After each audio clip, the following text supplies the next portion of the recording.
Hello everyone, good evening. Well, first up, a big thank you to the folks at Hairpin Co for including me in this feature.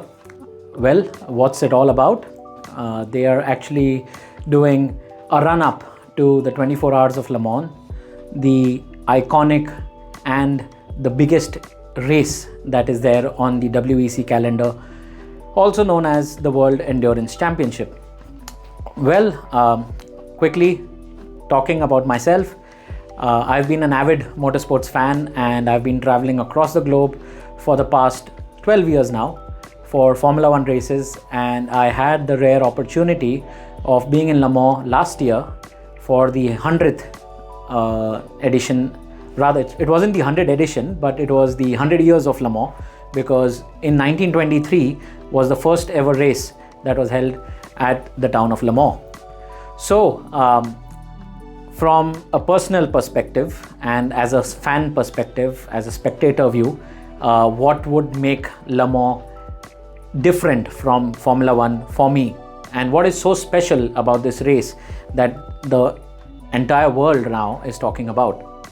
Well, Le Mans, as we know it, is the hallmark event of the World Endurance Championship, the WEC series, and this is a series that is very similar to Formula One, going across the globe, going to many iconic circuits, some of which coincide with the circuits that we visit during the Formula One calendar. At the same time, the thing that differentiates WEC from Formula One is, well, the word endurance, as we all know, is all about, running the length of the race, and this endurance race that we know of is actually a 24 hours long race. It's a 24-hour long event which starts from Saturday at 4 p.m. local time, and the checkered flag is waved at 4 p.m. Sunday evening local time. So this is a 24 hours race. The race is held at the Circuit de la Sarthe, which is about 13.6 kilometers long, and last year the winning team actually put in around 342 laps.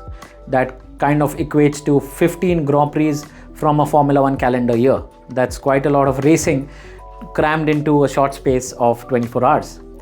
Well, what makes WEC different is the fact that we have 62 cars racing each other on this 13.6 kilometer long track simultaneously, and this involves a lot of overtakes, a lot of racing, a lot of pit stops, a lot of crashes, a lot of incidents on track, a lot of safety cars, a lot of full course yellows, a term that we normally do not hear in the Formula One terminology, but something similar on the lines of a virtual safety car. Well, if I were to talk of my experience from last year in 2023, the 100 years of Le Mans, well, the who's who from the motorsports world was a part of this event. And this series every year anyways always has racers who have raced in the past in the world of Formula One, also current racers from the Formula E grid and other racing series like the GT or the other European events that we know of.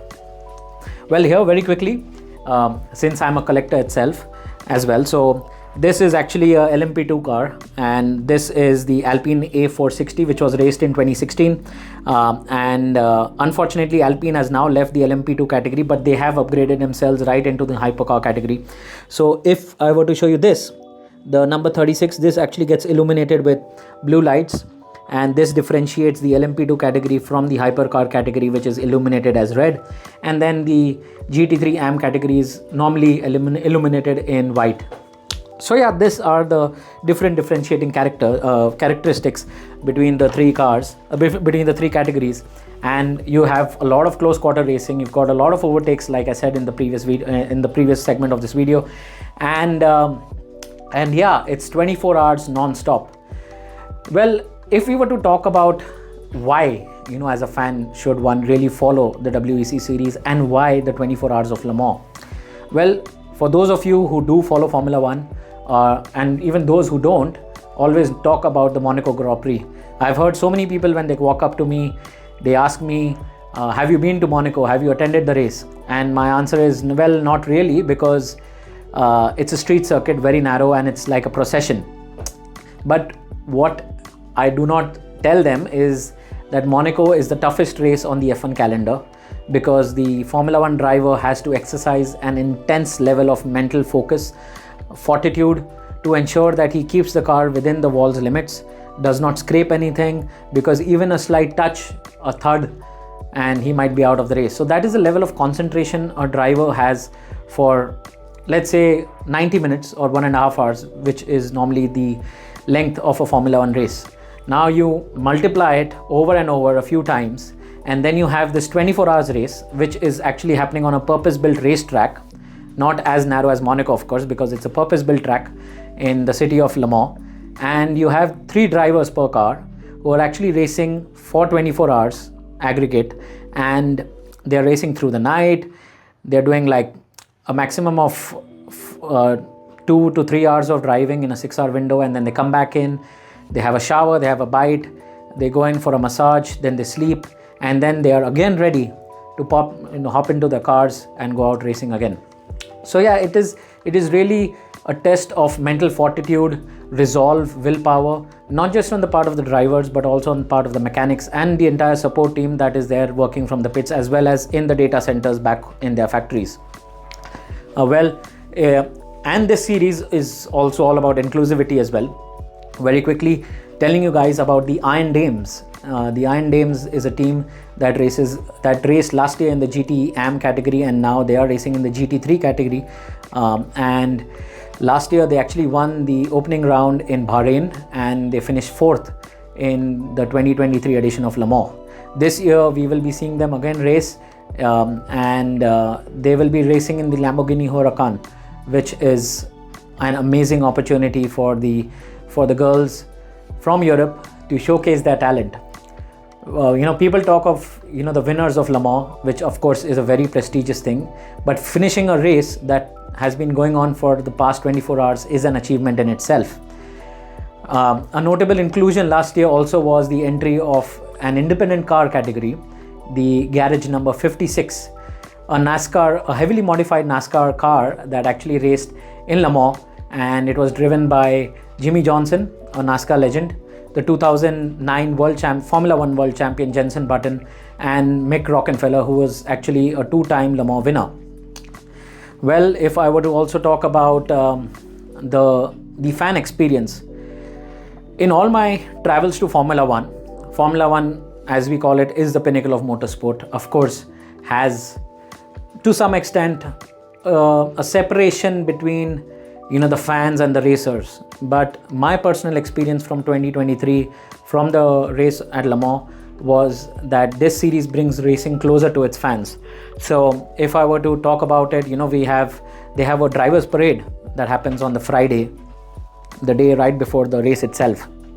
And through the heart of the city, we have a long parade of cars driving down the streets of the town, and we have drivers from each and every team that sit in the cars throwing out hats and merchandise and signatures and whatnot at the crowds, and there is a level of interaction, there is a level of accessibility, or so that's the vibe I kind of got from this racing series.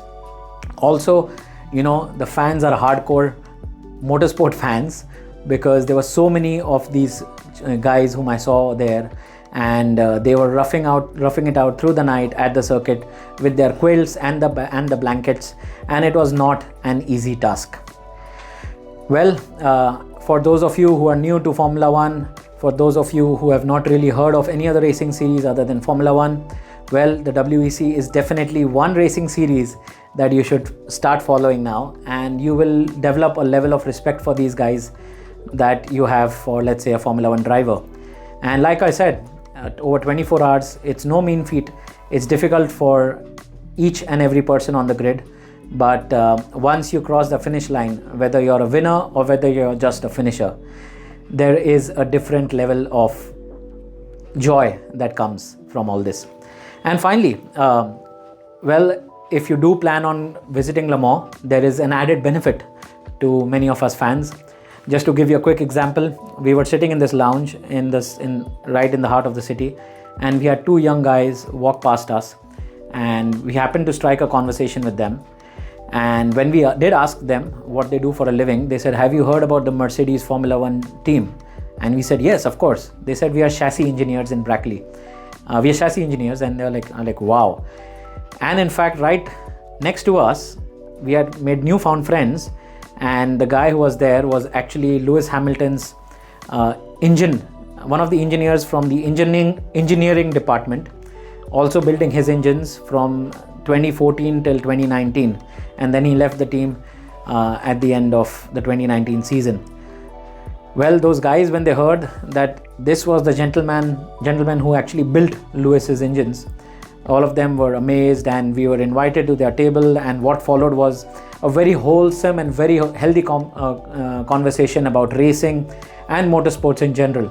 So yeah, you will have opportunities there, because there are a lot of F1 personnel who make their way down to Le Mans, not just to witness the race, but also to have a good downtime and enjoy watching the race as spectators rather than being part of the racing teams themselves. So yes, this brings me to the end of this feature. What makes Le Mans so special, and how amazing the fan experience is. If any of you are out there and hoping to make it down to the city of Le Mans in France, do plan on doing it, and I'm sure I might have a collab done again about this guide experience too. Thank you.